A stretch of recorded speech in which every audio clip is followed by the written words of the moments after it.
ነበረ ነው ግን አቋም የለውም። የዛኔ ታስታውሱ ከሆነ ስለ ቤተ ክርስቲያን ድምጽ ሲሆን ነበረ።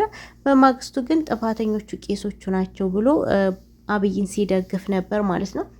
እንግዲህ ድንገት ሳይታሰብ ወደ ኢትዮጵያ ገብቷል። አንተ ኢትዮጵያ መግባት የማትችል ሰው ነህ፣ እንዴት ገባህ?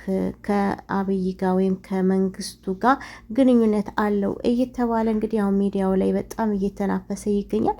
ብዙዎቹ ደግሞ ሃጫሉ ሁንዴሳ የሞተው ወይም የተገደለው በሱ ምክንያት ነው፣ ባለበት እንዲያዝ ወይም የሆነ እንትን እንዲደርስበት እሱ ላይ ጥቃት እንዲደርስበት እያሉ ይገኛሉ። እውነት ለመናገር ዮኒ ማኛ ሰዎች ሲንግደሉ ወይም የሚል ነገር አንድም ቀን ሲል ሰምቼው አላውቅም። እንደውም ሃጫሉ ያስገደሉት እነሱ ናቸው እያለ ስለ ሃጫሉ ድምጽ ሲሆን የነበረና በሃጫሉ ሞት በጣም እንዳዘነ ሃጫሉን በጣም እንደሚወደው ነው የምናውቀው። ዛሬ ላይ እንግዲህ ዮዳብና ጂጂ ኪያ እንዴት ገባ የሱ ገዳይ ምናምን እያሉ ዮኒ ላይ ሌላ ችግር እንዲደርስበት ወይም ሌላ ጥቃት እንዲደርስበት እያደረጉ ይገኛል ማለት ነው።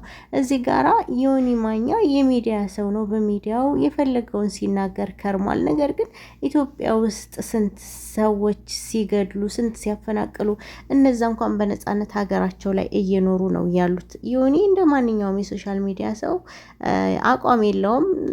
ስለ ብሔር፣ ስለ ዘር፣ ስለ ሃይማኖት ብቻ በብዙ ነገር ሲሳተፍ የነበረ ሰው እንደሆነ ግልጽ ነው። ግን ያን ያክል በኢትዮጵያ በገባበት ሰዓት ችግር እንዲደርስበት ወይም እንዲታሰር ወይም እንዲገደል መደረግ አለበት እየተባለ የድሮ ቪዲዮዎችን እያመጡ እንደገና ሌላ ጥላቻና ሌላ እንትን መስበክ ጥሩ አይደለም። እውነት እናውራ ከተባለ እጅጋየሁ ወይም የሳምሪ እናት ከሷ የበለጥ ገዳይ ከሷ የበለጥ አስገዳይ የለም። እናምባቸው እንኳን የሞቱ ሰዓት እንትኗን እየጠጣች መጠጧን እየጠጣች ሙዚቃ ከፍታ ስትጨፍር ነበረ። ስንት ሰዎች የተገደሉት ዛሬ ላይ ወለጋ ላይ ለሚፈናቀሉት ሰዎች ምክንያት የሆነችው እሷ ናት። ዮኒ ግን እንደዛ አላደረገም። እውነት ለመናገር ዛሬ ግን እሱ ችግር እንዲደርስበት፣ እሱ የሆነ ጥቃት እንዲደርስበት፣ እንዲታሰር፣ የተለያየ እርምጃ እንዲወሰድበት በቲክቶኳ የምታደርገው ነገር እሷ የዮዳብ እና የትልቅ እጅ ላለ በቀለ የሚባለው የሚያደርጉት ነገር በጣም ያሳፍራል። እውነት ለመናገር እንደውም ይሄ ድርጊት ይደረግ ከተባለ ጂጂ ላይ ነው እንጂ ዮኒ ላይ አይደለም። ምክንያቱም በግልጽ ያየነው ነገር ነው ጂጂ ምን ስታደርግ እንደነበር ማለት ነው። እኔ እንደ አንድ ሰው 15 ዓመት ያክል ቆይቶ በሰው ሀገር ወደ እናት ሀገሩ ስለገባ ቤተሰቡን ስላየ በጣም ደስ ብሎኛል። ምክንያቱም የናፍቆትን እንትን ስለማቀው ማለት ነው። ከዛ በተረፈ ሁሉም ሚዲያ ላይ ያለውን የራሱን ሀሳብ የራሱን አይዲያ ይናገራል፣ አስተያየት ይሰጣል። ተገዝቶም ከሆነ በራሱ ቢዝነስም ከሆነ ይናገራል። አይደለም በፖለቲካ ደረጃ ዮኒ ማለት እኮ በእምነቱ ደረጃ ዚዋዥው ሲል የነበረ ሰው ነው እና ያን ያክል መጥፎ ነገር ደግሞ አለው ብዬ አላስብም። የእውነት መናገር ካለበት የሚናገር ድምጽ የሚሆን ሰው ነው። በአንዳንድ ነገሮች ላንደግፈው እንችላለን፣ ግን የእውነት ግን አንዳንዴ በሚሆነው ነገር ለየትኛውም ብሔር ሳይል ሲናገር የነበረ ነው።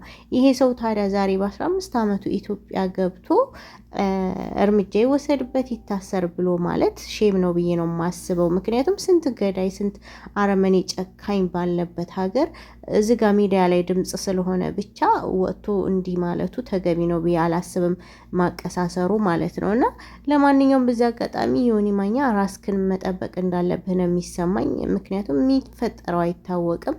እዚህ ጋር እየወጡ የድሮ ቪዲዮዎችን እየቆራረጡ እያመጡ ስለሆነ ጥንቃቄ አድርግ።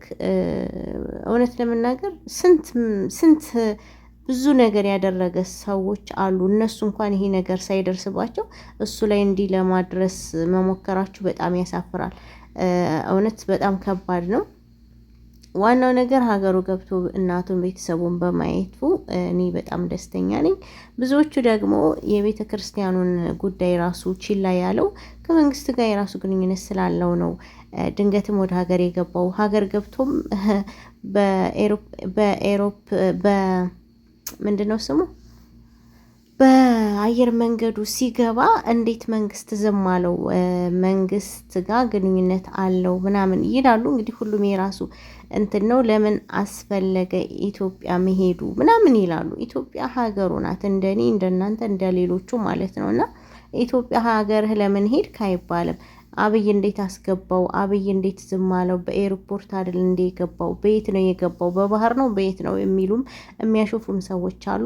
በትክክለኛ በአውሮፕላን ማረፊያው ነው እንግዲህ በአየር መንገዱ በኢትዮጵያ አየር መንገድ ነው የገባው ዮኒ ማለት ነው። እና የራሱ የሆነ ነገር ሊኖራቸው ይችላል። በእርግጥ ግን ደግሞ ዮኒ እኮ አንድ የሶሻል ሚዲያ ፖለቲከኛ ነው።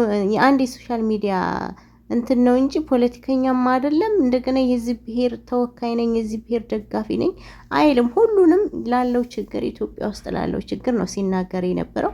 እኔ ኢትዮጵያ በመግባቱ ደስ ብሎኛል። ግን አንድ ቅር ያለኝ ነገር ቢኖር ምንድነው ኢትዮጵያ ሰላም ነው፣ አዲስ አበባ ሰላም ነው፣ ህንፃው ምናምን ያለው ነገር ይሄ በጣም አስከፍቶኛል። ምክንያቱም ብዙ የተፈናቀሉ ስላሉ ማለት